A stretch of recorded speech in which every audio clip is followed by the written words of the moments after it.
Oh, y'all are being recorded. Don't say anything I wouldn't say.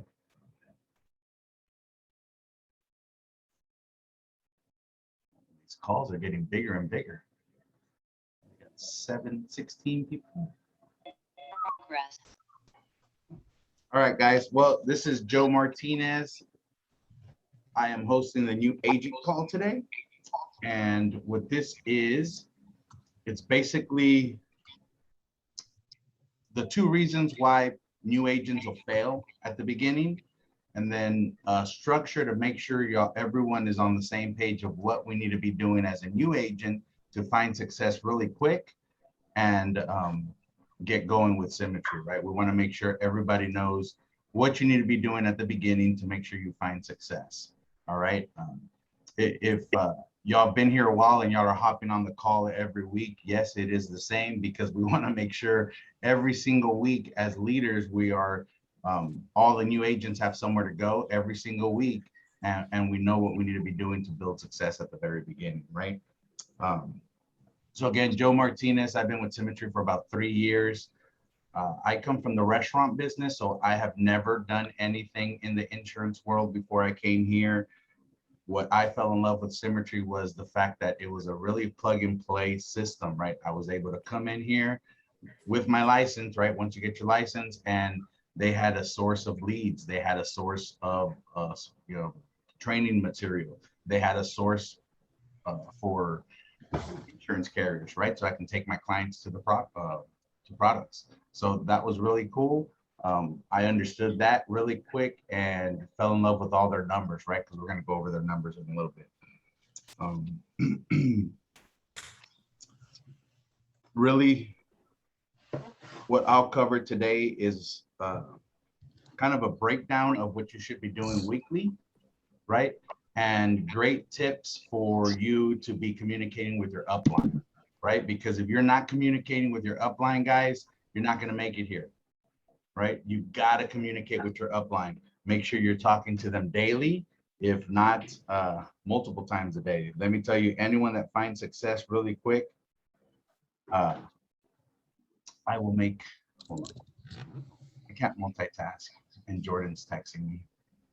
I don't see you, Jordan. I don't see you. I see you, but I don't see you. There you go. Co-host. Yes. There you go. Now she can let people in. Not I'll leave you out. What I'll do, guys, write down any questions, take any notes in the first 20 or so minutes. And then after that, I want to keep it really short so we can communicate, so we can go back and forth quite a bit. I really like these to be a lot of interaction between us. That way I'm answering exactly what y'all need, right? And trust me, if you have a question, there's multiple people on this call that have the exact same question. So that's why we like to do it that way, okay? So first couple tips, right? The first is the main reason why someone is going to fail here. Okay, y'all ready for this? Y'all ready there? Here's your first nugget. The main reason you are going to fail here, so don't make this mistake, okay? It is not following the phone script, okay? What do I mean by that? It basically memorize your phone script, right? Know it, but there's a difference between memorizing and being able to say it just on your own and actually knowing it by heart is what I call it, right? Because the difference is when you have it memorized, yes, you can recite it, but as soon as somebody comes in there and knocks you off your script, you don't know how to get back on, right? Because you don't know where you're at, or you don't know what other key things you have to say. Because at the end of the day, it's knowing the key points of the script to getting through it, right? And the key point is when introducing yourself, establishing why you're calling, right? Letting them know who's calling them and why, and then going and getting all the information you need to set the appointment and then locking it down, right? Those really are the 4 nuggets you got to get through on the script. But when we're first dialing and we think we have the phone script memorized and we're going through it, and all of a sudden, I don't know what you're talking about, right? Or you made it through the first little bit and it's like, tell me again what this was for. right? Can you remind me? And then you kind of say a little bit and now you don't know how to get back to script, right? That's the difference between knowing it by heart. Okay. In the restaurant business, I'm gonna give you all the nuggets that help me get through this, because it helped all my servers in the prior industry to memorize some really long scripts. So if I showed them this one pager, they would laugh, because in the restaurant business, we would have multiple pages to hit throughout a server spiel at the beginning. Okay. So the best way to do it, really, and I know you're gonna laugh, it's gonna be reciting it in the mirror in front of yourself, right? So looking at yourself in the mirror and saying out loud. I'm telling you guys, that is the #1 way to memorize it. I know it sounds goofy, but trust me, you do it a good 4 or 5 times in the mirror, you'll be surprised of how much more you have it memorized instantly, okay? Then the next best way is obviously with somebody, right? Get your spouse, your kid, your friend, your upline, okay? Get them and go through it back and forth, okay? I'm gonna give you all a little nugget that I always recommend, especially if I'm doing a Zoom session, right, for dialing, guys. If y'all are dialing for the first time and y'all want to go through a phone script, just volunteer yourself and we'll do a phone script really quick on a Zoom session. Okay. Why? Because everyone's listening, right? You're super nervous. Guess what? It's just like if you were in an appointment, right? Or if you're dialing somebody. So it's really good for you. So don't be afraid that during a Zoom session, you can say, hey, you know what? I want to get a little bit better on my phone script. Can you give me some pointers or some tips? Let me go through it really quick. It literally, guys, takes about 15 seconds to do it, right? And if you do it with different leaders, you can learn a little bit from each of us. So that's why we host these Zoom sessions. It's not for y'all to just watch us quietly in the dark. Okay, we want them to be in a lot of interaction so we can get information to y'all, right? So knowing your phone script and staying with it completely, right? It's designed the way you're asking the questions and in the order for a reason, because it relaxes the client, right? It gets them to understand why you're calling. It stops them from thinking you're a telemarketer. So stick to the phone script. It's designed for a reason. Okay. That's the #1 reason why people fail here, FYI, because they just don't want to memorize a phone script. Don't think you've done, phone sales forever. I love Brian Howe. He's a great story. He tells you, hey, I used to do this forever, but I came in here and I had to go back to the script because I did not find success trying to do my own thing, right? So it's proven, right? I come from a different industry. He comes from the insurance world. We both had to make sure we're following the script to find success really quick, okay? That's your first nugget. The second one is, are y'all ready? Everyone got pens? You're not dialing enough, Jordan, right? That's going to be the first, that's going to be the second one, right? If you can stick to the script and you're not finding success, more than likely, guys, you're just not dialing enough, okay? And just realize what we teach are numbers for an agent, right? And not everyone comes in at the same level, right? Like I said, Brian Howe came from 20 years of experience in the insurance world. I came from 0, right? So I was horrible at the beginning. So when you hear any numbers that we put up or we talk about training wise, when it's a new agent, right? We always say 250 to 300 dials or until, right? Until, more than likely, as a new agent, guys, it's going to be really close to 1,000 dials, right? Like you're going to start hearing me say 1,000 dials because I want people to find success really fast with us, right? So everyone coming into our organization, guys, I'm just laying it down exactly what it took me to find success. The cool part is, if you're getting to 1,000 dials and you're better than I was at the beginning, at 500, you're going to have 15 appointments booked if you're better than I was, right? So if you follow that formula, you're going to find success wherever that is inside of that for you, right? So I love that as in the beginning, right? Put in your mind, guys, because we don't have appointments the very first time we're dialing, right? If you're first setting up your week and this is your first week of dialing, you have your calendar in front of me, it's blank, right? The only thing in it is maybe our conference calls. So you have a lot of time to dial. So let's set you up with some true successful numbers, right? And that's going to be $200 a day. Okay, let's get to that $1,000 because you shorten your learning curve. It's going to be so much easier for your upline to help coach you get to where you need to be, right? Because you're going to talk to that many more people that much faster, and we're gonna be able to help you. You're going to get that much better faster. Okay, so we coach everyone on our team. It's $200 a day, right? 5 days a week, $200. You're going to get to it. What that breaks down to, right, is this is where you got to clock yourself, right? Because I don't want you dialing for 10 hours in a day, right? To dial 1,000 dials, write this number down. This is super important. 1,000 dials is only 28.5 hours. Okay, 28.5 hours. So do any one of y'all want to dial for 28.5 hours a week to make over $100,000? Let me ask you that question. Can we raise hands? Anybody? Anybody? Right? Because that's the formula, right? It's proven over and over and over again, right? People on this team, we're not teaching random numbers, okay? If you dial 28.5 hours, right, a week, and that breaks down to you're making sure you're dialing 35 dials an hour, that's going to get you to $1,000 a week. That is the secret sauce. Okay, everything else after this conversation right now is just going to be how to help you get better on the activity that you put in, right? But you want to sit with families. We want to run a lot of presentations to help coach you through them, right? And mess up all the presentations you want. Trust me, it's awesome, right? It's going to be dialing $200 a day. Okay, that's the secret sauce of Joe Martinez, right? Don't tell anyone, especially Jordan. Don't tell her teammates. That's the secret, guys. Okay, we have people on our team doing it, right?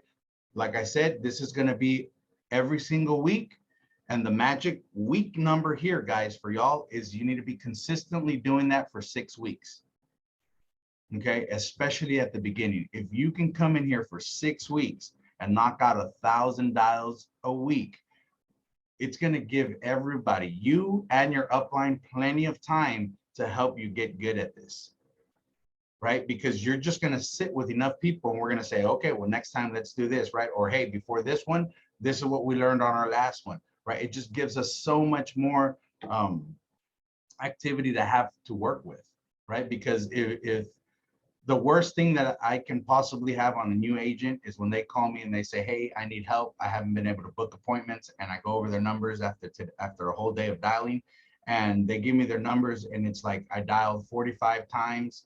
I talked to 2 people and I didn't book any appointments, right? We don't have anything there to work with, right? There's no activity to say, hey, well, what did this person tell you? What did that person tell you? You know, let's tweak your what you're saying or your response to them on this. There's nothing there to help you with. Okay, so make sure we know those numbers at the very beginning. Jordan laughs at me. She hates it when I do that, but we're in the desert. She's going to learn. Keys and tips to dialing, okay? Or actually setting the appointments, right? Because when we dial, I know a lot of times things that we're teaching, sometimes it sounds crazy. The main one that sounds crazy to a lot of new folks is the triple dial, right? What does that mean? We dial somebody's phone number literally back to back to back, okay? You'll be surprised. I would say about 80% of our appointments are set. What do you think, Brian? About 80% of our appointments are set on the second or third dial? Yeah, I would honestly say that between 75 and 85% of all the appointments I book are always on 2 dials. Second or third dial, guys. That's where they pick up, right? Because the first one here, and let me give y'all some mental thought of what the client is thinking, right? The first one, you're a telemarketer, right? It's just a random number that's dialing them, right? The second one, they don't know who just called them again, right? You're no longer a telemarketer because telemarketer only calls once. right? So the second time it's like, I still don't know that number. It's probably a salesman or something, right?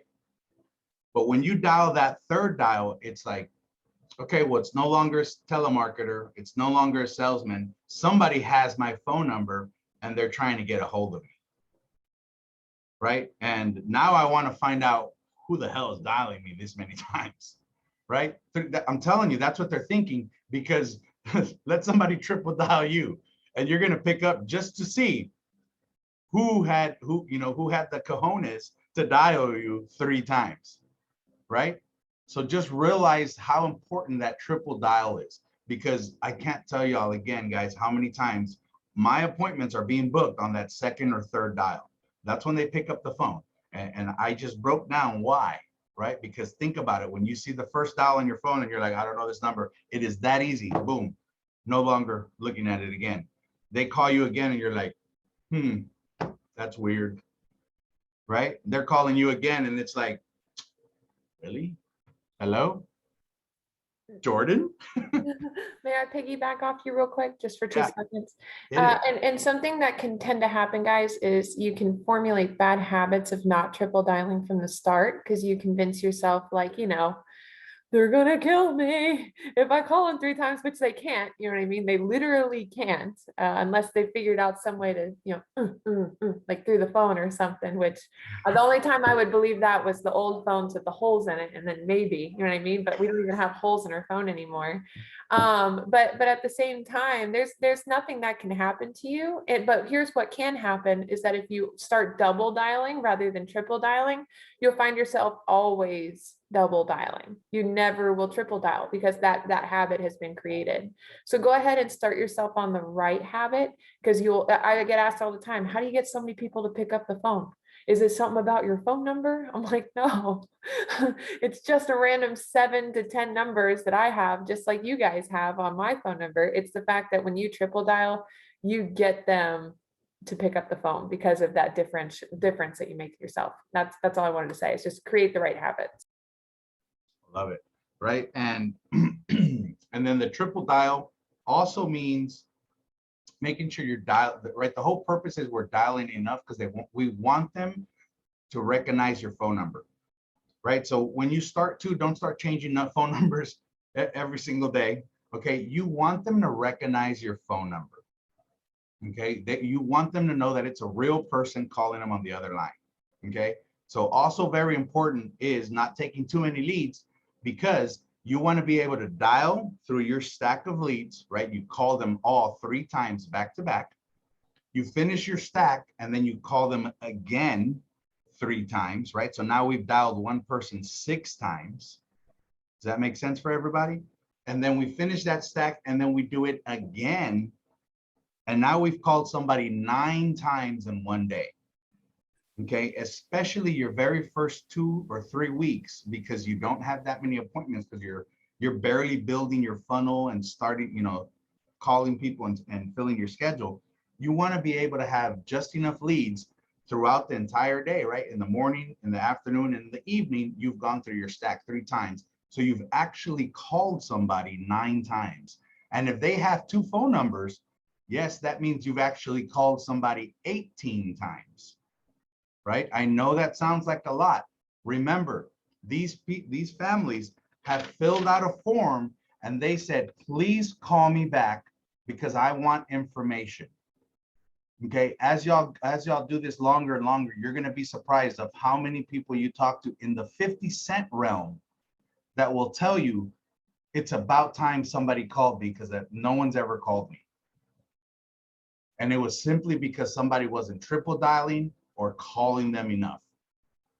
Okay, I can't tell you how many times we pick up bonus leads, guys, and they tell us, thank God you called. It's the first time. We've been waiting for that. We sent that in months ago, right? It's because the agent that had it in front of us just wasn't putting in the activity. That's why it's so important. We tell y'all over and over and over, right? We want to drill into your head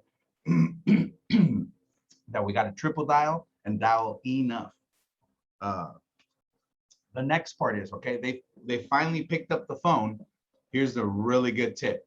Okay, I get excited because I love to train and talk, and you'll hear my voice get, higher, and I'm yelling and, and I'm talking fast. But when you hear me on the phone, I always sit back and say, hey, this is Joe Martinez. I'm calling about the letter you sent in. You responded to. It was about the mortgage protection for the mortgage insurance. I'm the agent assigned to you, right? And it's slow and controlled, right? And at the end of the day, it's controlled, right? So you want to lower your voice a little bit. You want to slow down definitely at the speed that you talk. And you definitely want to sound like you're in control. So what a lot of people, a new agent I hear struggle sometimes, and they're doing low and slow, right? That means they're able to lower their voice and talk a little bit slower. They're doing the triple dial, but they're still saying, hey, Joe, they don't let me book the appointment. Or even if I book the appointment, maybe they're not showing. A lot of it has to do with how controlled you sound, right? I know you're nervous. I know it's the first time you're calling and you're talking to somebody, or you're super excited that somebody let you book an appointment, right? Okay, but you gotta sound like a professional. Record yourself. I love that now in the training it says to record yourself through the SFG Quality U, right? So I've been getting recordings from our new agents. So I love that, right? I can't tell you how important that is. Even while you're dialing for real, right, to actual clients, just record yourself on the phone. You'll be surprised of what you hear. You'll be like, man, did I say that? Or do I sound like that? I didn't realize I was that far off script, right? Or I didn't realize I have inflections like that, right? Because it sounds like you're asking questions versus making statements and booking appointments. Okay. I know you're super nervous. I know you're excited about booking an appointment, but hear me, right? It's about sounding confident and booking that appointment. You're the professional, right? Jordan always jokes around. She goes, Joe, how do you just book them like that, right? It's because it's not a choice for them, right? I'm the professional. And when they picked up the phone, I'm about to guide them through an experience of what's going to happen next. So for me, it really doesn't matter what they tell me, what excuse they try to say. I don't know what you're talking about, Joe. I've never filled out a form, or whatever they can possibly tell me. If you hear me dial, right, when I'm hosting a Zoom session, you're going to hear me, okay, great. And I'm going to continue with my appointment, right? I'm a professional. I know for a fact, because I have belief in our system, that they have received a form, they responded to it, and it's my job to book that appointment and go over their options, right? You'll be surprised of how just saying that's exactly why I'm calling and continuing to book the appointment, or just ignoring for me works magic, right? Because they'll respond like, huh, that's crazy. My wife won't call no number. Yep. So tomorrow at 3 o'clock, John, is that going to be a good time for you so I can go over what this is and why she responded to this letter? Well, 3 o'clock sounds good. Every time. Every time, guys. It makes me so angry because, we can fall into that trap of having to respond to what they say. But watch Joe dial, y'all. It works every time. He'd be like, yeah, that's exactly why I'm calling. So I've got a 3 o'clock tomorrow that I could go over why she responded to this. And they go, oh, 3 o'clock sounds great. And then he's like, perfect. Let me just verify some info. And then he'll verify. They'll give him everything that he needs. And then it's a booked appointment. Right. Because it's just knee-jerk reactions. And I learned this on a SoundCloud from Symmetry, right? I think it was Casey Watkins, Jordan. He's talking about people just say things randomly, sometimes with no meaning behind it, right? Like you call them and they're like, responded to a letter. That's stupid. Right. And you're calling them and you're like, what do I say to this? Right. And you did, right? You sent in a letter and now they got you. Right. Now it's like, no, I didn't. And you're like, no, you did. I have the form in front of me. Yeah, I don't know. Thank you. What was your name? Lisa? All right. Thanks, Lisa. I don't know what you're talking about. Boom. They controlled you after that. Right. And you're like, what? And it's as simple as, if they say that's stupid, Yeah, I know. You know, at tomorrow at 3 o'clock, I'll go over what this is, and I'll have those options worked out for you really quick. So let me just verify some of the information I have here.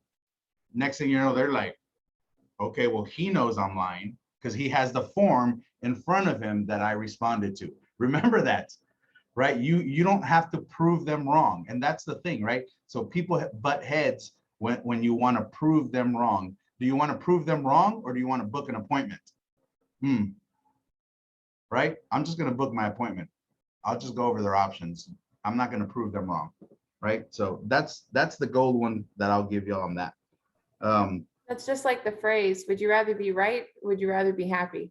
Oh, I love it, right? Just like that phrase, hey, would you rather be right in that moment, or would you rather be happy? And I'd be pretty happy when I have an appointment booked with somebody. Right? Yeah. Don't prove them wrong. Just go with it. The next one's going to be when you're booking your appointments, guys, it's going to be booking them the same day or tomorrow. Okay. Don't go farther than that. Now that we're now that we're doing through a Zoom, it's so easy to book them for today and tomorrow. And I'll give you this nugget for all the new ones out there right now already thinking, well, I try to book an appointment today and tomorrow and they never say yes. Same thing. It's because you let them, right? It's amazing. I used to think the same way, and I was like, man, I have Saturday appointments, right? Today's Monday, and I have Saturday appointments. I have Wednesday appointments, Friday appointments. My week is full. I got 7 appointments. No, I don't. Let me teach y'all that right now. You know, you don't. I don't care how far out. If they're farther than 2 days, guys, you're going to be lucky if they show up. But when you look at our schedule, right? This is my schedule. Don't laugh at it because I scribble. There's a reason why all of a sudden one day is full, because I dialed the day before. I dialed this day and all this day is full. We got the same leads with the same families. I just tell them when I have time in my schedule. That's the difference. Okay. Don't let them tell you they can't meet you tomorrow or today. Okay. If you find yourself booking appointments that far out, it's because, again, you don't sound confident, and it sounds like your schedule's open, right? So you're allowing them to tell you when you're available or when they're available. Okay. If you need any more tips on that after this, we'll go over through some of that stuff. But you're allowing them to not let you book today or tomorrow. Trust me, everyone books with me today or tomorrow. It is super rare anything outside of that. Tracking your numbers, really quick. Tracking your numbers, guys, simply means little stick figures, right? I've dialed 50 dials, I've talked to 10 people, and I've booked 5 appointments. Okay. The magic number here, guys, is however many contacts you have, right? So that means how many people have actually picked up the phone and said something. You should have right below half of that in appointments, right? So if you have 10 contacts, you should have 4 to 5 appointments. If you're doing that, guys, you're kicking butt. You're doing good, right? You can only get better from there. Jordan, you look like you want to say something.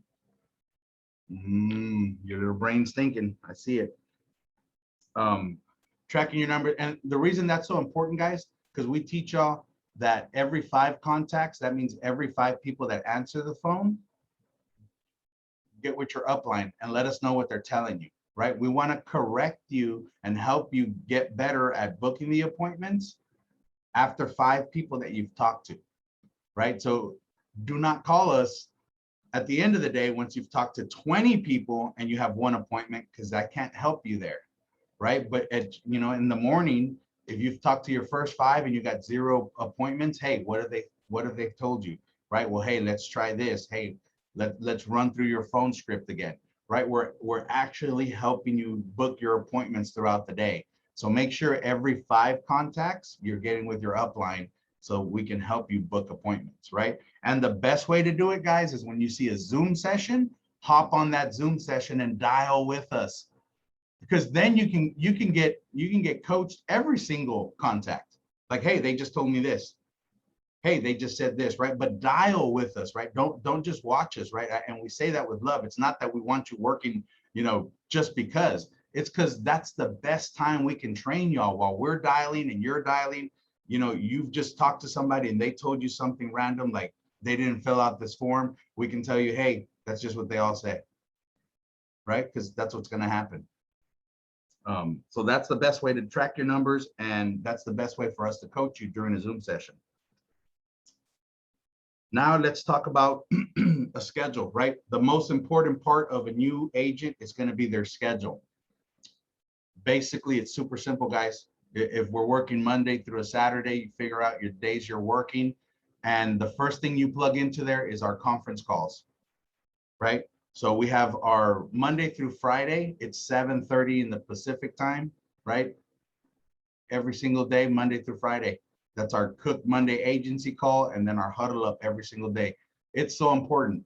Let me tell y'all from experience, I used to think it wasn't, right? I love to be an open book. I used to be like, I don't need to talk to everybody every single day, right? It gets me pumped up every single day, right? When I hear Brian say, oh, I'm going to write 6 apps, I'm like, I want to write 6 apps, right? I'm telling y'all, it helps. It's the reason why if you were in the restaurant business, there's always a server meeting before the shift, right? There's a shift meetings in so many industries, right? In almost every single one. If you worked in like Chris did in the cross dock, there's a shift meeting. If you worked in even offices and doctors, right? There's shift meetings. Hey, this is what's going on. It's because it gets everybody riled up, pumped. We're all on the same page. Guys, it works. It's a proven method, right? It gets you going. It gives you the fuel and energy you need. Plug in every single day. And then you fill your schedule, right? So once you have that in your schedule, then you decide when you're going to book, right? Get with your upline, because if you have another job or whatever it may be, make sure you design a good schedule where if I'm dialing today, I'm booking appointments for tonight or tomorrow. Okay, because that's what's going to make it super successful, making sure you're booking for tonight or tomorrow, not farther than that. If you have an open schedule, what I recommend is dialing from 9 to 12 and booking your appointments in the evenings. Jordan, what you want to say? Yeah, and I know somebody on this call is going to think I'm talking exactly at them, but really it's just to share with you all a very easy hole to fall into. And we were talking about it this morning is, you know, because you're home all the time, your family's going to be like, hey, you're not doing anything, so why don't you go pick the kids up from school? Or, hey, you're not doing anything today, why don't you go get the groceries at this time? You know what I mean? Or, hey, that's the phrase, like you're not, they think that you're not doing anything just because you're home. So you have to live and breathe by that schedule and assess, hey, do I have this time open to even do that? You know, put your calendar first, you know, your conference calls. And then whenever you're putting in, you know, book your times that you're going to dial from 9 to 12 in the morning, and then, you know, booking up your evening. Do you want to start your appointments at 4 o'clock or do you want to start them at 3? You know what I mean? Because if the kids have to be picked up between 3 and 4, you need to say, I can't pick the kids up because I'm running appointments. I'm working. So assess that time frame of what you have available to be able to say yes or no to the things that, you know, just because you're home, that doesn't mean you're not doing anything. Actually live and breathe by that schedule. Yeah, I love that. You know, when this is different, guys. We're working from home and we're running our own business. It is so important that your family knows your schedule, right? Because she said something that happened to me at the beginning, right? I was at home, 3 little kids back then, and my wife Sandra's like, hey, help me change his diaper, right? Or hey, grab the kid because he's outside, right? Or whatever it was. But I can't, right? Because if I were at a normal job, I wouldn't be there. And that's how both of you have to treat it, right? So the best thing is both of you know your schedule, and that way, hey, and you tell your kids, right? Even at my kids' age, back then they were 5 and 6, and it was super cool. They would get excited, right? I'd be like, hey guys, from this hour to this hour, I'm dialing, so I'm locking myself in the room and I'm going to work. But after that, I have 30 minutes to go play with y'all. They would get super excited. They would help me run that schedule, right? So you'd be surprised. I'd hear them in the back, right? Like, shh, Dad's working, right? Later, we're going to get to go play, right? It works because everyone's on the same page. So make sure your whole family knows your schedule, because it even works for your spouse as well. right? So always follow that schedule and let them know what it is, especially now that we're working from home. It's so much harder. I used to think it was super cool to work from home, and let me tell you, I got an office for a reason.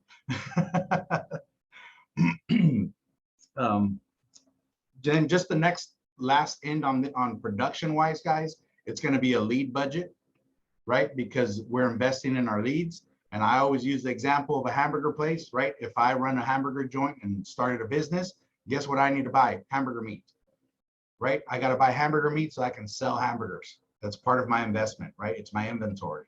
I love it, right? So if I've started a brokerage with Symmetry Financial and I'm going to talk to families on mortgage protection, I need families, right? I need families to talk to and call. So that's your inventory. So the best way to look at it, it doesn't matter what your budget is.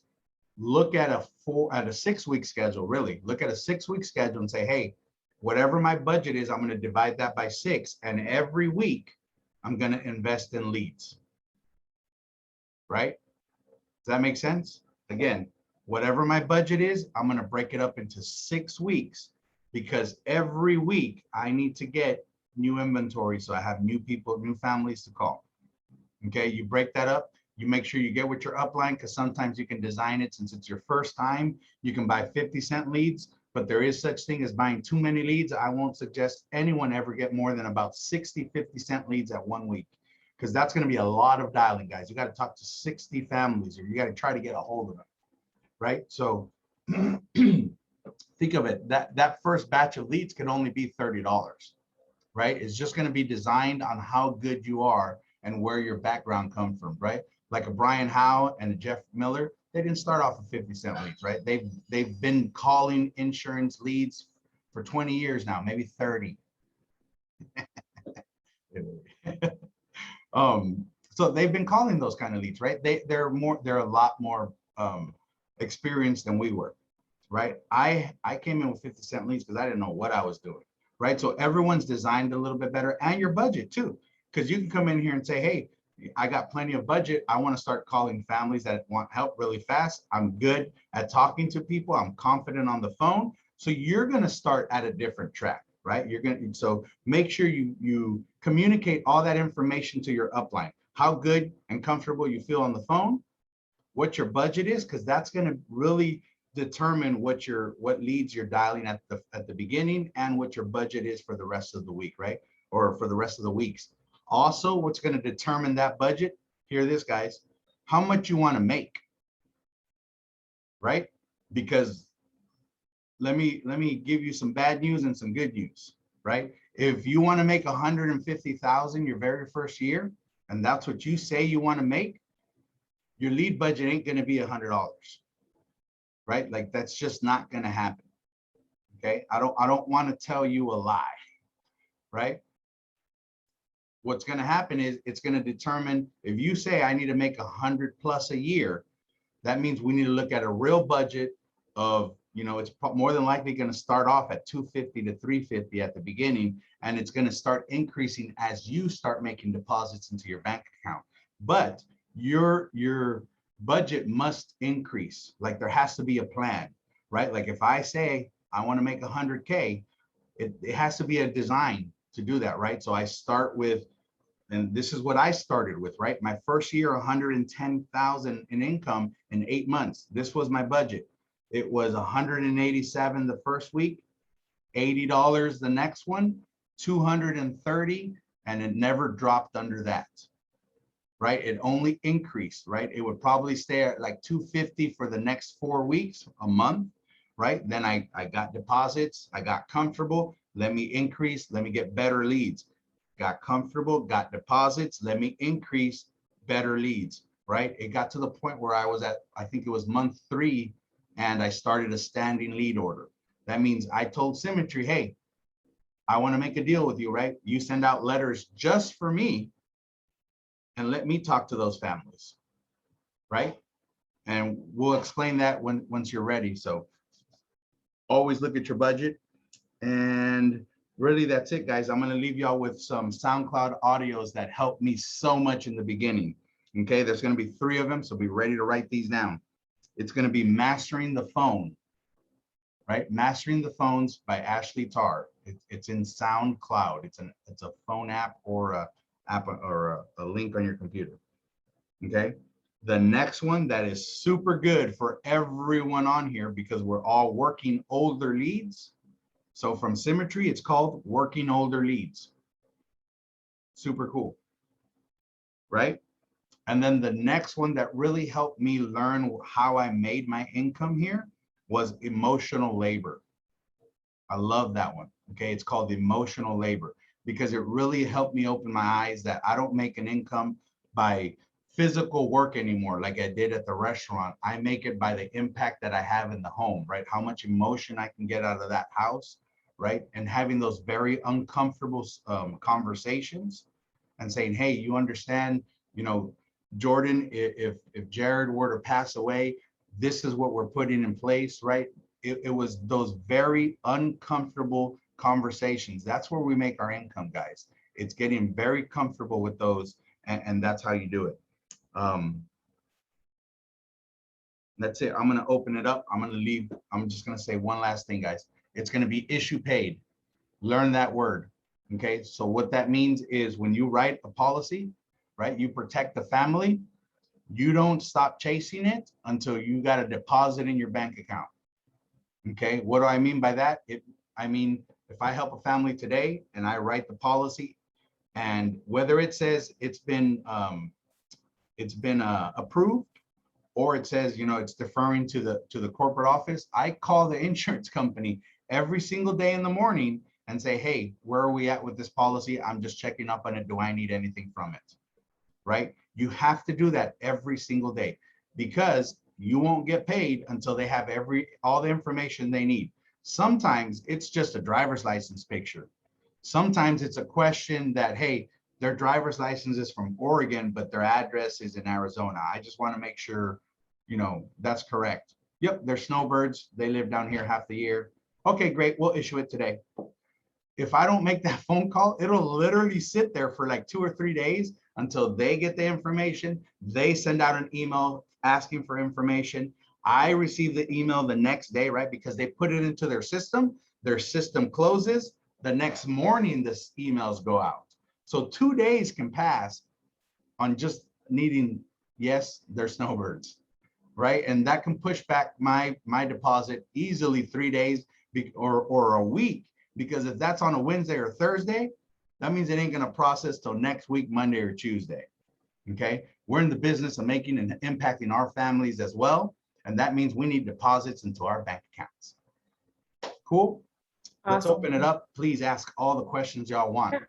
So I'll help with fielding the questions because I believe we've got at least 3 of them to go ahead and kick off with. I believe a while ago when we were talking about the phones, Bridget had a question. Bridget, do you still have your question? Once you set the appointment, can we hear how you talk to somebody? You're explaining everything to them, what you're going to do. Can we hear how you do it? The role and purpose, am I understanding? Yes. Perfect. Joe, do you mind Absolutely. reciting your role and purpose? Absolutely. Absolutely. The role and purpose, guys, is so important. A couple SoundCloud audios for role and purpose, because this is where I learned mine and how to get good, right? It's role and purpose in SoundCloud audio. Just type that in, role and purpose. And my favorite is with Cicely Newson. Okay. Don't ask me how to spell that. I don't know. Horrible speller, 4 letters. That's all I go, Jordan. I don't like, right? But role and purpose. Okay. The whole point of the role and purpose, let me give you the psychology of role and purpose. The whole point of the role and purpose is letting them know what's about to happen, right? It's so that you don't kidnap the client at the end and you're asking them for bank information, trying to submit a policy. And they're like, what are you talking about? You were just giving me quotes, right? So once you're good and you're booking appointments and you're not writing applications, more than likely it's your role and purpose because they didn't realize they were filling out an application. And again, that's just our fault because we didn't tell them what was going to happen, right? So role and purpose really starts on the phone, right? When you're booking the appointment, because you're also letting them know, hey guys, so what I'll do is I work with about my 30 different insurance companies. I'm going to find you some options that are going to work for you. We'll be able to fill out that application and get some protection for you, right? Or apply for coverage. right? However you say it in your phone script, right? But you've let them know on the phone that we're doing something like that, right? Once they actually pick up or they're actually on your Zoom session, right? I've built my rapport, Bridget, right? I've, 5 minutes of just, hey, my name's Joe, how's the weather, blah, blah, blah. I've got them comfortable and I've broken them in. It sounds exactly like this. And I actually say, hey guys, let me just go over my role and purpose, right? Because I want them to understand what I do for them. So, hey guys, let me go over my role and purpose, right? So today I'm an insurance broker. I work with about 30 different insurance companies. My job really, guys, is to find you the most amount of coverage for the least amount of premium, right? So we can put something in place to protect your family, right? Okay. So the way I do that, guys, I'm just going to verify some of your health questions that we've already gone through. I'm going to go over your budget really quick. I'm going to put together some options that I usually see families do. And the magic word is I usually see families do, right? I'm putting them in a herd mentality. It's not my idea. It's what I see other families do. Okay. So I'm going to show you some options that I see a lot of other families do. You'll be able to pick several of these options, right? So again, I'm planting a seed. They ain't picking one policy, right? You'll be able to pick several of these programs that can cover y'all. I'm already letting them know they're going to get several policies. Okay. And whichever ones y'all like that fit your budget and your need, I'm going to fill out those applications right now online with the insurance carrier. We're going to submit that to them. It'll usually take a day or two to get approved. Once it's approved, guys, they'll draft out of your account, mail you a policy, and you'll be covered. Does that sound good? Yes, that sounds great. They have literally just given you your very first, okay, we're writing a policy, right? If you get that far, and that's literally in your first, I don't know, if you build rapport, if you're like me, I build rapport in 5 minutes. I like to talk a lot. But if you build rapport in 5 minutes and it takes you 2 minutes to do your role and purpose, in your first 7 minutes of your appointment, guys, you know you have a policy, right? Because you're very assumptive and you just ask for permission. Hey guys, and then we're going to submit that to the insurance carrier. They're going to draft out of your account, right? I'm painting the whole picture of what's going to happen. And they're going to mail you a policy and you're going to have coverage. Does that sound good with you, Bridget? Boom. Love that. Rock solid right there. Awesome. Next question was in the chat. Jeff Brierley was asking any tips that you have to diffuse an angry answer. So you triple dial someone and someone comes on as the big ugly bear. What kind of tips do you have, for someone who's like, who the heck is this calling me and rabble, right? You know what I mean? Like they're all angry. What would you do? I get excited, right? So I just overpower their anger. I overpower it with happiness, right? And what I mean by that is Jordan, you be the angry person. Ring, ring, ring. Oh God. Who is this? Ah. Oh my God, thank God. Jordan. Hey Jordan, this is Joe Martinez. I've been trying to get a hold of you. I've been calling about the mortgage protection. What? The mortgage? Oh, right. Yeah. Now we're on the same page. Don't let their anger control the conversation, right? Because if you just bow down and let them control it, that's all it is. It's just a power move, right? On the phone call, it's just a power move to not let you respond after that. If you overpower it with a happy thought, right, with them, oh my God, Jeff, this is great. I've been trying to call you forever, right? You'll be surprised if you're booking an appointment, right? And if they hang up, well, then they hang up, right? But you don't let them control that conversation. Love that. That was fun. It's hard for me to be angry this morning. I've just really enjoyed being with you guys. I'm like, oh God, I got to be angry all of a sudden. It's not fun. Next question was from Greg. Go ahead, Greg, ask your question. So if you get it like you make your call and they're busy, they're working, they're doing something. So you're trying to get your information quickly, try to set the appointment, and you don't find out that they've got like a spouse or somebody like that, but then you get to the appointment. Do you go ahead and continue with it, because maybe the spouse isn't there? It turns into a one-legged type of appointment. Do you just continue, or what do you do in that situation? Right. So never run a one-legged appointment. Okay. I've only done this for 3 years, but Jeff could probably tell you it's gonna, after his experience, every one-legged appointment, it's guaranteed.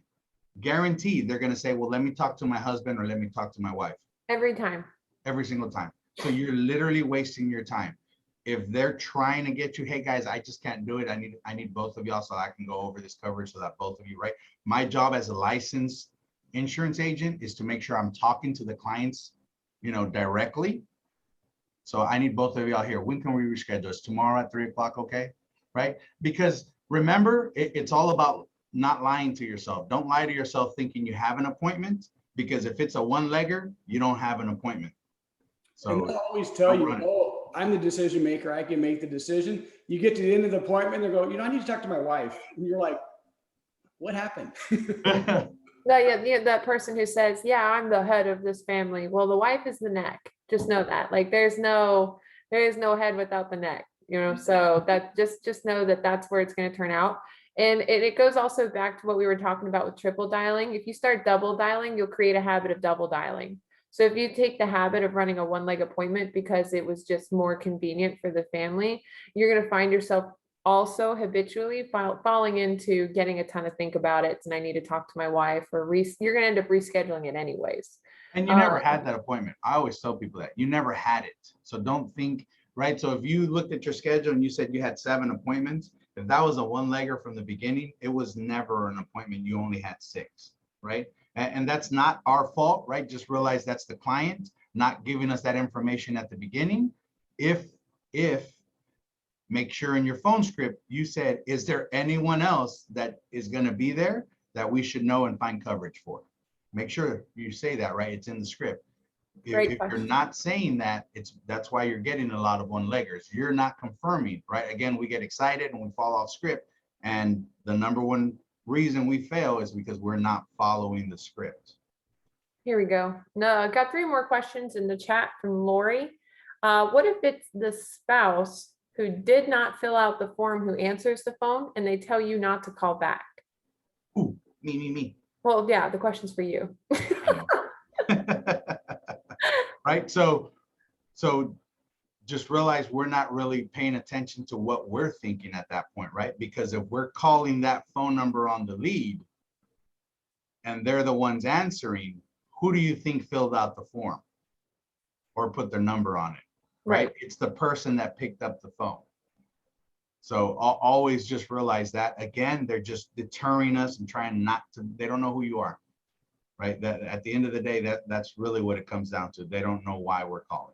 So they're just trying to get you off the phone. But if you have their phone number, it's because that's who they put, right? Or if it's the husband and wife sitting down next to each other, hey babe, I'm going to put your phone number so that they can call, right? That's the number of the person you should be talking to. That's why it's there. A couple of things I'd love to add to that is think about any time you've ever written your spouse's phone number on something for a contact back. Did you tell them that you did that? Every time. No, Jared, my husband would lose his mind if I put his number on something and I didn't tell him about it. He'd be like, are you serious? Like, wow, thanks. Like that would be the conversation. So, I mean, it just doesn't happen. So that's, you know what I mean? That's the thought process. Even if I love that both numbers were on the form, perfect. That means that they told them like, hey, I put your number as a contact number at some point in time. They just don't remember it. That's the only thing that we're dealing with here is they don't remember it and they don't know who you are. And so it just all comes back to the why, like, why was this filled out? Not like, well, why did you do it? It's what's your concern, or is there a concern here still? Because if there's not, then move on. But there's going to be a concern there. There's one somewhere deep down somewhere, there's a concern for the family. The next question, Joe, is how often should you change your Ninja number? I can't answer this question because I just dialed from my phone. I don't ever change my Ninja number. So like I said, the whole purpose of dialing is you want them to recognize your phone number, right? And the reason that's even a thought for a lot of us new agents is because we're trying to make this specific lead answer, right? We're not in the business of making a specific lead answer or convincing a specific family to get a policy. We're in the business of sorting. We're professionals. We're simply getting several families, right? A bunch of families' phone number and information that have replied to our forms, and we're sifting through them, right? We're sorting through them, and we're getting the yeses out of them, right? We're not trying to convince anyone. If they've blocked you, yes, you can change your number and do different things, but at the end of the day, guys, y'all are chasing someone that's going to tell you no, right? I'm not chasing anyone. I'm just dialing, and I'm looking for the people, and I take all the no's that I have to take for the person that says, oh, yeah, I remember that. Let's go ahead and take care of this. That's what we're doing, right? You just got to do it enough and just realize 50-cent leads, it's a lot more sorting, right? The better the lead, a lot less sorting, right? And just simply because they don't remember and they don't understand who you are, because it's just been a little bit longer. That's all it is, guys. We're looking for the people that want to pick up the phone and say yes. Don't worry about the people that gave you, I don't own my house anymore. Don't worry about the people that don't answer your phone. We're sorting, guys. That's why every week we have a budget to get new families to talk to, right? If you have that same lead and they don't answer, bye, Felicia. So you basically answered the next question, but just to see here if we're all on the same page. If the family tells you they paid off their mortgage, you treat it the same way, just keep sorting? I still get a little more information, right? Because that could mean a couple things, right? One, first of all, they're probably lying, right? Because I've been around for 38 short years. And in my 38 short years, I have yet to meet a family that has paid off their mortgage in 10 years. I don't know anyone unless y'all do. Like none of my friends and family, no business person that I know has ever told me, hey, Joe, I paid off my house in 4 years or in 2 or in 10. I don't know anyone like that. Do you, Jordan? Oh God, I haven't been around the world that long. Right. So I don't know anyone. So more than likely they're lying. Right. So they don't know who you are. Right. Or really that's another opportunity, right? Because they just bought a new home or they just refinanced, right? Or something has changed in their life. Maybe they won the lottery. I don't know. Right. So maybe there's an annuity there. So if they're telling me something like that, I just dig a little bit deeper. Oh, great. When did you pay that off? Right. That's awesome. Right. Are we moving to a new home? Right. Because this coverage goes anywhere with you.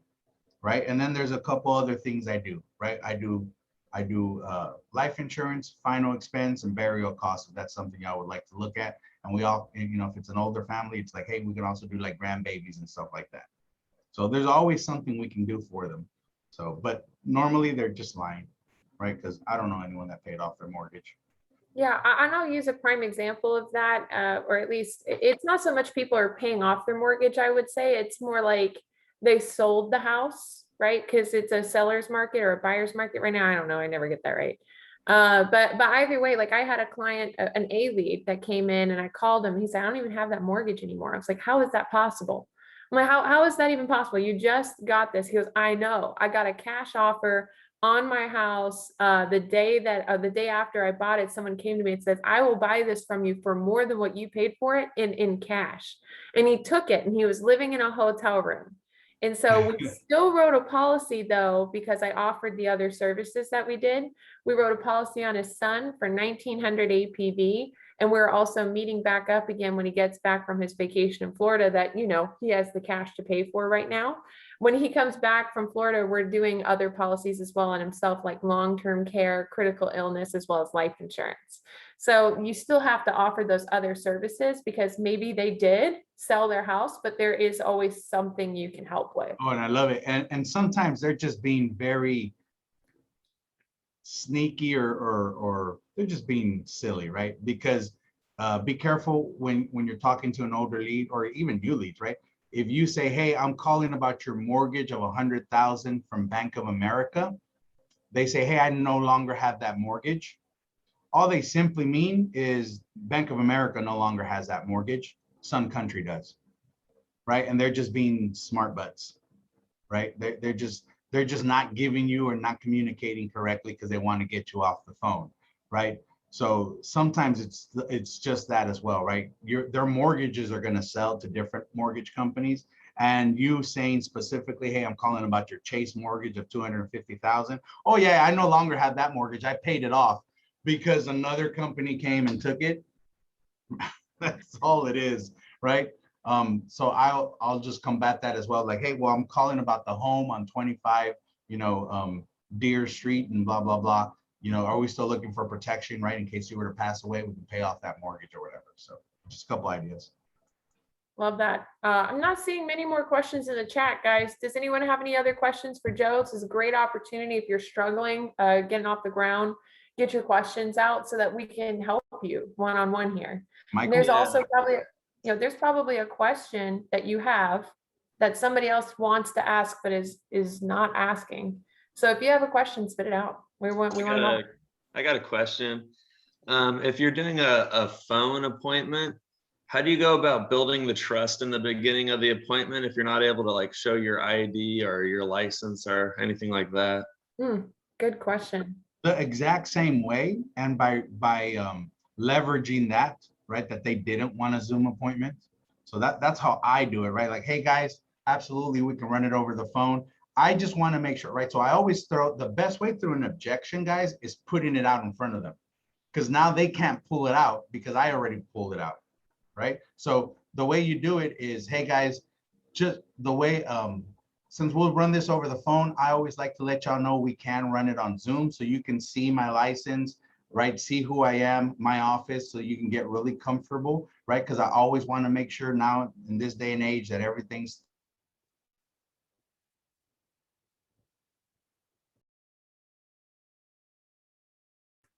He froze, sorry, y'all. So you're saying like everything is as comfortable as you need it to be, right? How you guys are comfortable with this process? Are you guys good? And if they'll be like, you know what?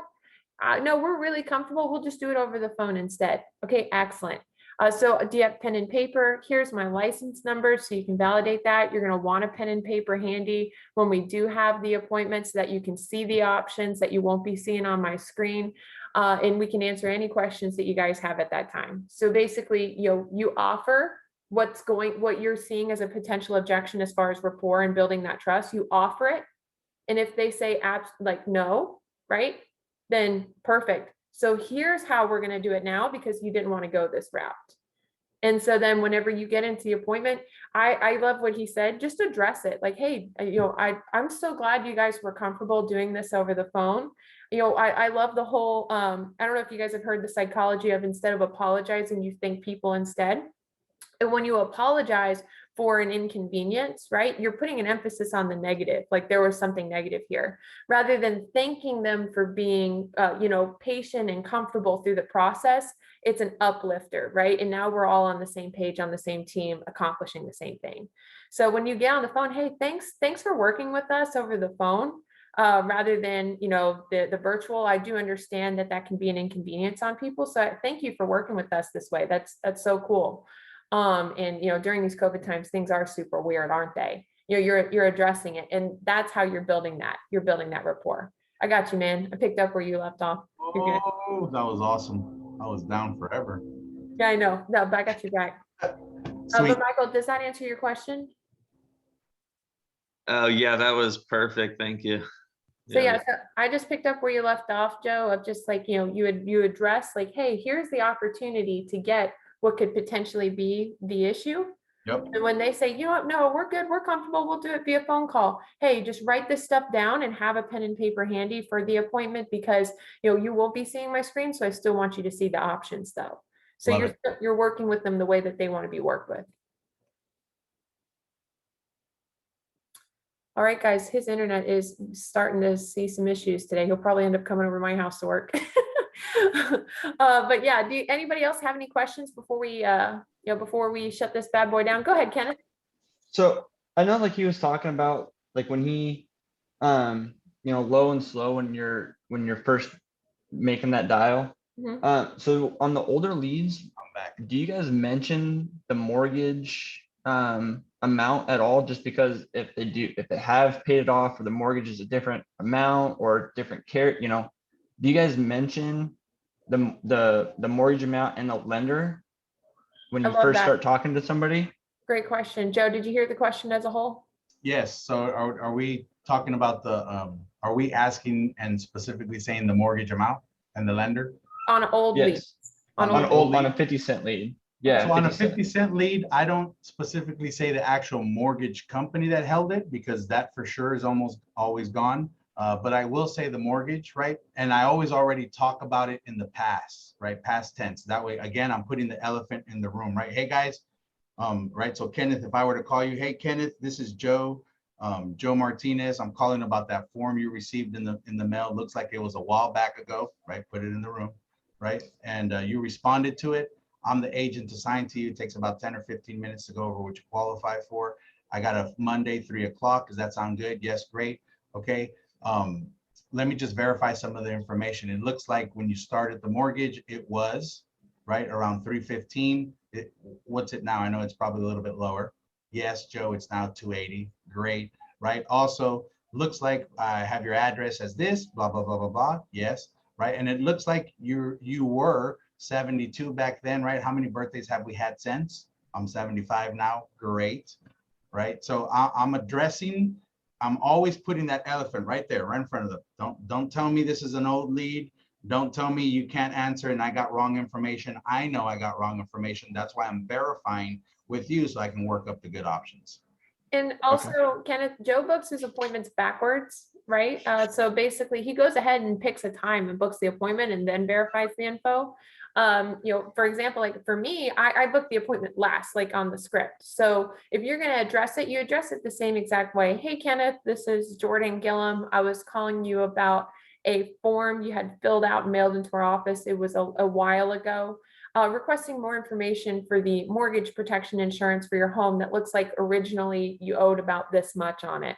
I bet you owe a whole lot less than that now, but that's why I was calling you back to verify the info you had provided us so we can get those options to you. And then, so you're addressing it, but you don't even have to say who the lender was. And if you do, you want to address it the same way. It looks like originally when you first got the loan, it was through here. It's probably through someone else now.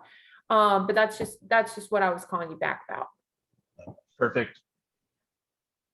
I have a question. Go, Priscilla. Hi, Priscilla. Hi, it's my first time here. I just have a quick question. What if you call a lead and they want to do it right there and then? Oh yeah, do it. Run Do it. Yeah. Yeah, nowadays you can run it, right? Just as long as you know how to prepare for it. If you don't, you can just simply say, hey, absolutely, we can do it right now. Let me just confirm and verify some of your information. And if you need a prep for it, just be like, hey, I'll call you right back in 10 minutes or 15 minutes. Prep for it. Okay. Knock it out, right? Or if you already know, if they're telling you they're healthy and you already know, oh, great, right? This is a Term Life Express or a Home Certainty, rock and roll, run it. Yeah. So it's basically just knowing the product. Yep. Even it can even be less than that. You know what I mean? It's just, knowing the client, getting to know them and then relying on your team, your upline, the insurance carrier. I don't know if you were on yesterday's call, but I showed everybody how they can do a risk assessment through American Amicable on their website right then and there. So it's just knowing the client and then relying on your resources, your team, your agent guides, your phone numbers that you can call the insurance carrier, and we've got your back. We'll get them taken care of. Oh yeah.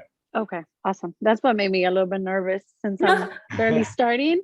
I'm like, what if I get one of those and I don't even know what to do? Right. And then again, I love that, right? Again, it's control, because I normally won't even do that, right? You could rock and roll, but me personally, it's like, hey, no, right now what I do is I dial, right? So tomorrow on my schedule or later on today in a couple hours, right? So I'm telling them when I'm gonna do my appointment running, because for me, I like to be in dialing mode, right? So right now I do appointments. I'm booking appointments, and then I'm in helping a family mode. I don't know how to explain it.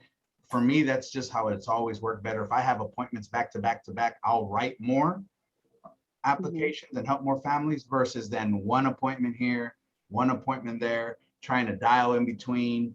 I like to be on appointment mode or setting them in dialing mode. So that works best for me. And Priscilla, it also sounds really good to the family when you gather the info in the client qualification form and you go, okay, here's what I want to do for you, Priscilla. I just want to do my absolute best. Can I call you back here in about 15 minutes? I just want to make sure I'm pairing you with the lowest cost carrier that works best for you. Does that work good for you today? Yep. And They then know they're you're always working like, for them. yeah, you're working for them. You're literally telling them, I just want to do my absolute best. And it only takes 15 minutes tops to prepare for an appointment. So you're one, you're in control, and two, you're caring and loving that family. You're not just going to be like, oh, let me put it together on a whim. Okay, Awesome. thank you. You're welcome. Great question. Ooh, chat bar. Do you still do a Zoom? Lori, can you confirm in the chat, do you mean like if you were running the appointment on the spot, do you still do a Zoom? Is that what you mean? Yes, awesome. Okay. So the question is, if you're doing an appointment on the spot, do you still do a Zoom? The answer is yes. You can do it over the phone if that's how they're comfortable, like we've already addressed, put the pink elephant in the room, like, hey, we want you to be comfortable. And we're not a quoting vending machine. We want to help you, you know what I mean? And so if you're doing it a phone appointment, still address it. But if you're going to run a Zoom on the spot, it's as simple as, hey, let me just send you a quick email, and the email is going to be a link to a meeting. Hop in there and we'll get you taken care of. Yep. Love it. And does the beneficiary have to be at the appointment? Jeff Miller already said no. Perfect. Love that. As far as that goes, though, if it is the spouse that's the beneficiary, you just want the spouse there, period. You know what I mean? Like if they're making their children the beneficiary, they don't have to be at the appointment. Like if it's an old guy and he wants it to leave to his kids who live in Florida and California or whatever. But if it's the spouse, then it's the same thing as what we talked about with Greg. One-legged appointments, don't do it. They're going to result in the think about it, and I need to talk to my spouse. So if the spouse is the beneficiary, yes. If it's anybody else, no. Love it. Any other questions before we shut this bad boy down? This is a lot of great questions. I got a quick one. I had an appointment with a client, and I gave them the different options, and I didn't tell them to write down the options, which was my mistake.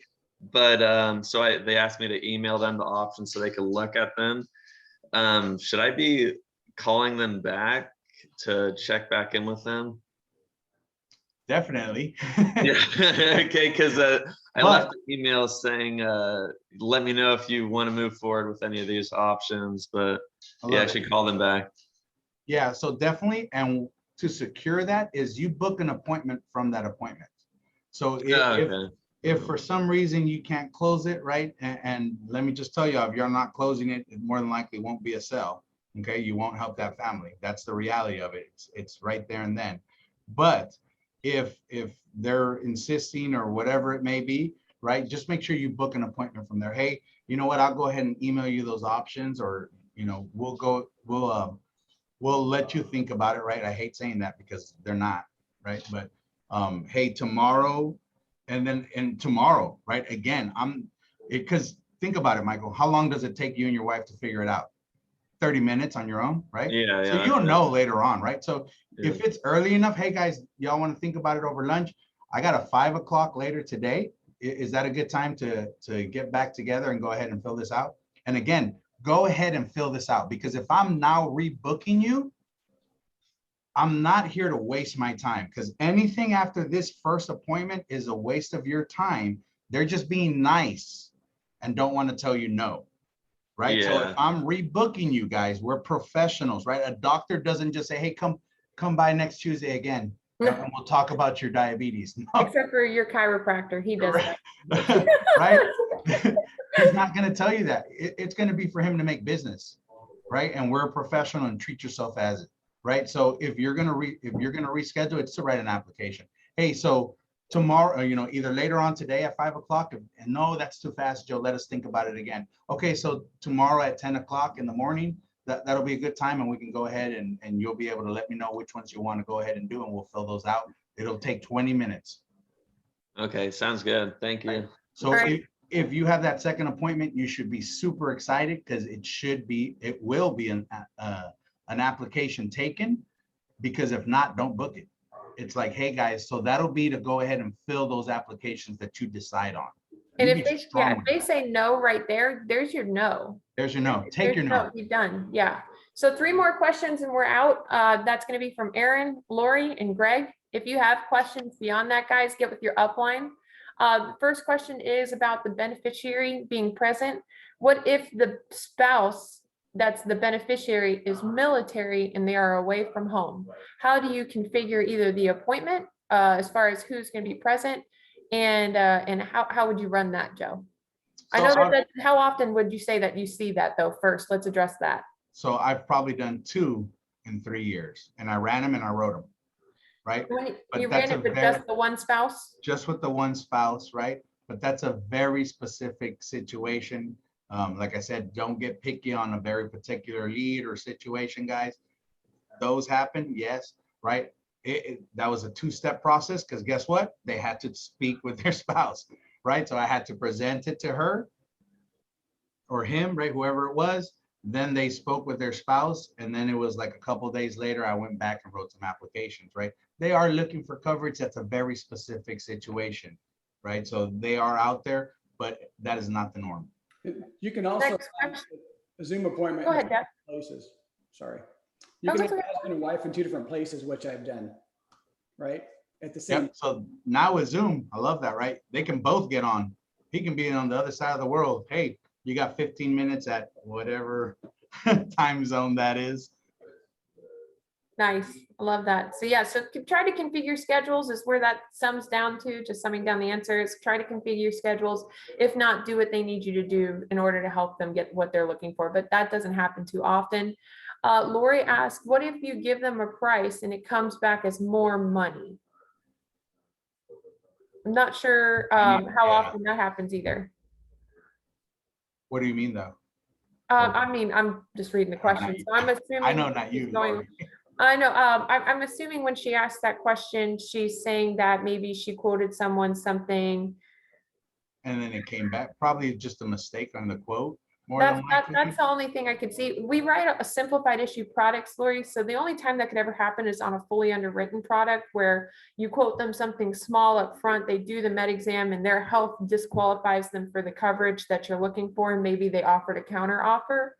That would be the only time. Normally, if you've done your underwriting on the simplified issue, the premium is just going to be what it is.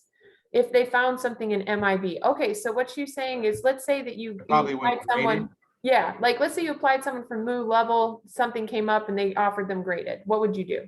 So I get excited because they're taking them, right? So if they come back with, so this will normally happen with Dignity Solution or Living Promise, that the policy goes graded, I'm assuming, Lori. And I just get excited, right? Because I'm able to cover them. So if it's with MU Living Promise, the difference is going to be very minimal, right? And they're still covering them. So I get super pumped because, hey guys, because I've already prepped them.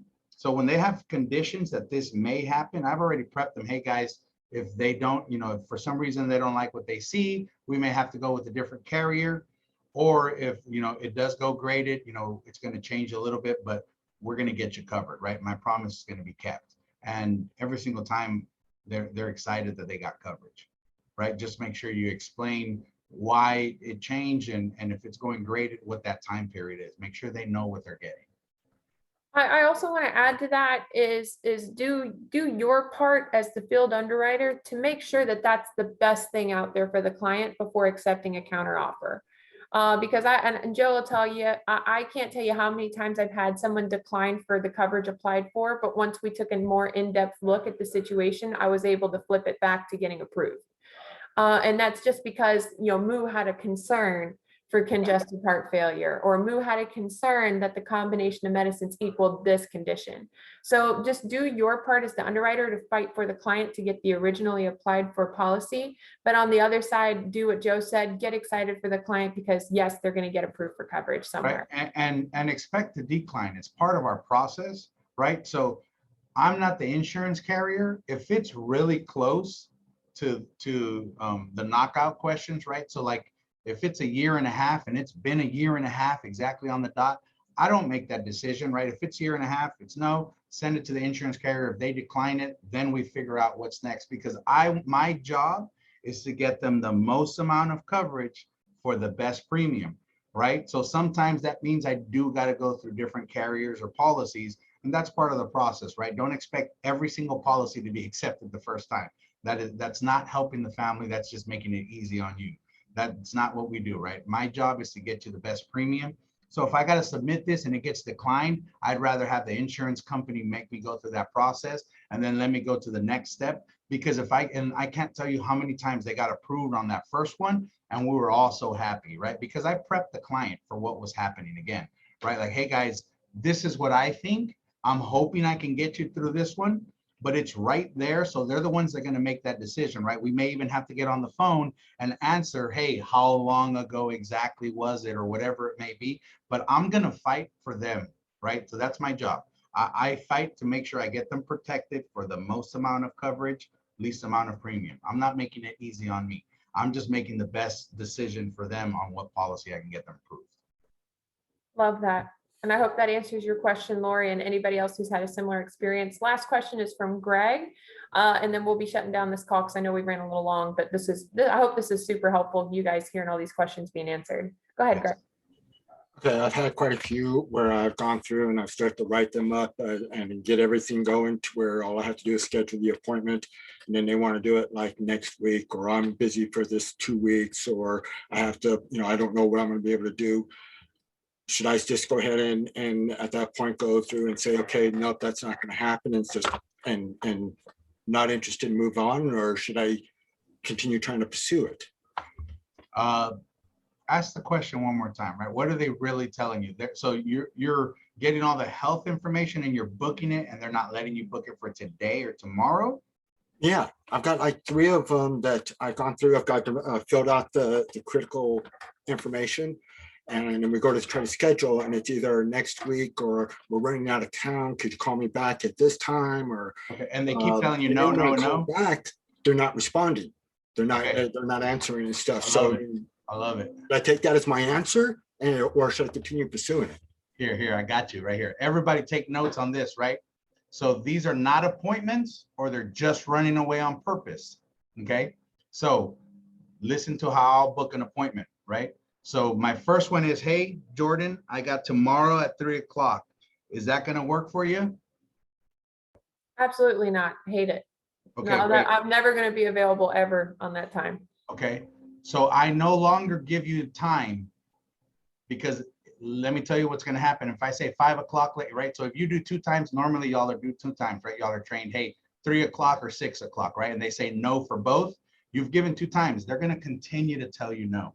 Right? Like I said, you're allowing them to push you farther and farther back, and it's just them trying to get you off the phone, right? So I no longer give a time until I know they're available, right? So Jordan just told me no. Hey, Jordan, okay, so I'm going to get one more no on purpose, right?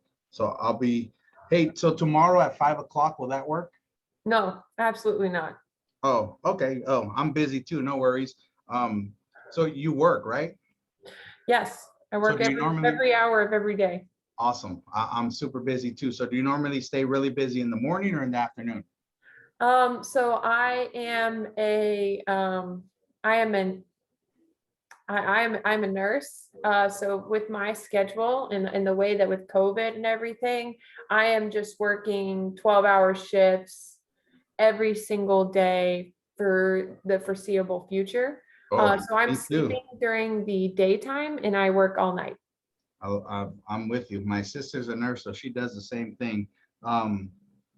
So what you're telling me is you work 12-hour shifts. So when does your shift start tomorrow? My shift starts at 6 p.m. tomorrow. 6 p.m. So you're home from 5 to 9 a.m. at least, for sure. Yeah, I work 6 to 6. I go to bed at around 7:30 after I, make sure my kids are ready to go to school. Put them on the bus, and then I go to sleep at 7:30, and I'm not waking up until like 5 o'clock right before my shift. Okay, so sounds like I might have about 15 minutes. You think you can wake up a little bit earlier, like 4:30, and we can go over that really quick? Will that work for you? I mean, I guess I could. I guess I can make that work.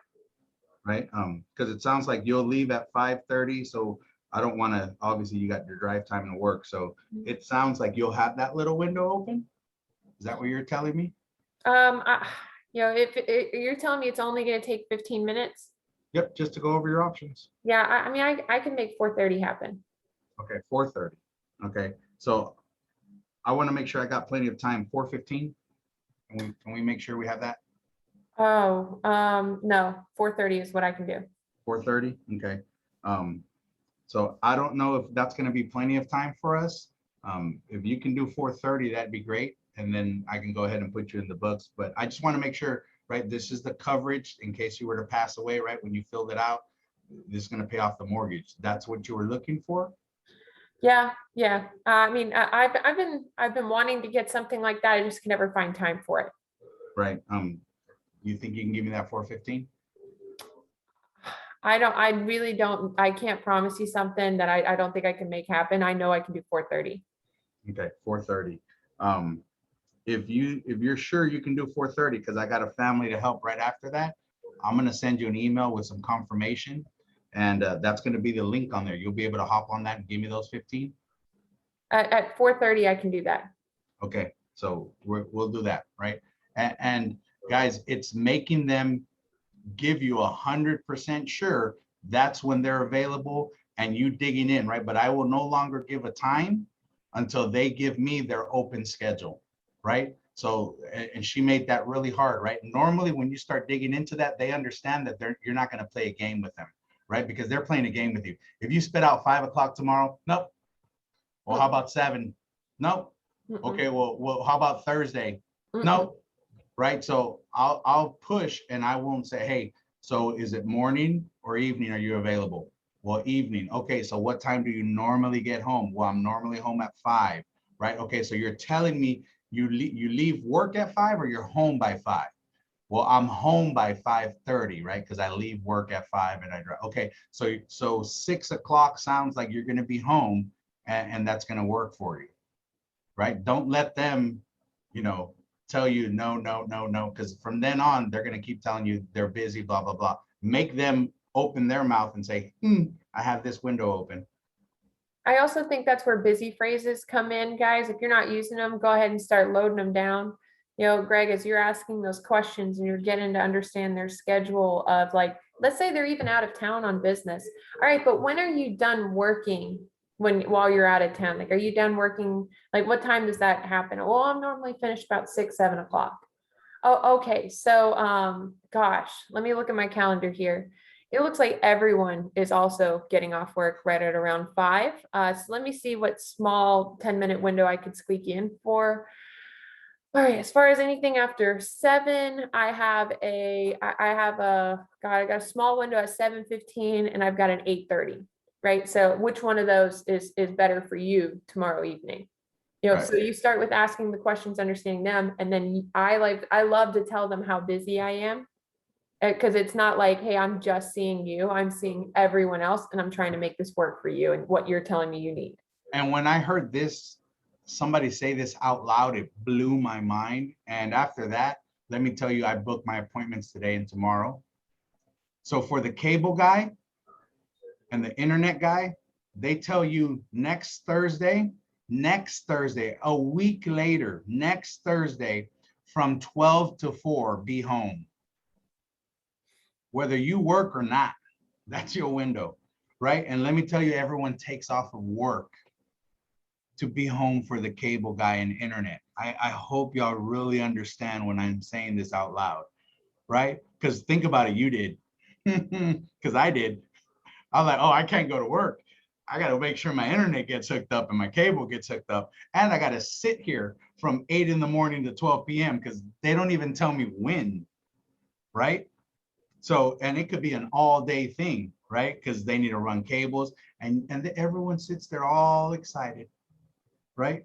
So, and guess what they're signing up for? A $100 bill, right? We're asking for the average policy is $83 to protect their family, right? In a 15 exact minute window. So they'll book whenever, right? People will take off of work So if, right, same thing for a doctor. If a doctor says, hey, tomorrow, right, or I got a Wednesday and you work during the week, they don't care. They tell you I have a Wednesday at 3 o'clock available. Do you want that or not? Right? That's Not your exactly what table or not. right? Do you want your table or not, right? Jordan, you got to be home from 12 to 2 Friday. And we were here and we were Right. glued to the window. Like, that's just the way it is. Realize that, right? It's not important because you feel it's not important, right? Not them. So it's all about how you feel about it. When I learned that, and that's really what slapped me in the face. It's like, man, they do wait 4 hours for the cable guy and I can't get a 15-minute window. Like, that was a huge slap in my face, Jordan. So after that, it was like, I'm not playing with these people no more. It's like, hey, I got a 3 o'clock. And let me tell you, ever since I took that tone and that pride of what I do, I have never had an issue booking an appointment, the time slot I wanted. Like, you'll literally hear me start booking appointments back to back to back to back to back. Because nope, I got a 3 o'clock, guys. You know, is that going to be a good time for me? We're going to go over these things, right? You think you can get off of work early? Because that's what I got open. If not, it's going to be pushed back to I don't know when, right? And if they're telling me I don't know when, it's like, hey, you know what? You're just going to go back in my queue. I'll call you next week and we'll figure something out. I'm not booking too far out, right? Because you respect your time, guys. They'll wait for the cable guy. They're going to wait for you. Love that. All right, guys. Copy me. I love it. Love it. Love it. We're going to go ahead and shut this call down. If you have any more questions for Joe, just go ahead and reach out to your upline. They'll get you those answers. We all have to move on, get to our appointment. But Joe, thank you so much. This call was excellent. Yes, you can't wait asked to a lot pass of questions. I love it. Thank you, guys. Yeah, I can't wait for passing around this recording. The recording will be posted on Band, guys, so that you can share it with your teammates or review it later on in the day in case you have any arising problems while you're going through your business and you're like, oh, didn't they address that this morning? Yes, you can review it. So y'all have a great rest of your day. Bye. Bye.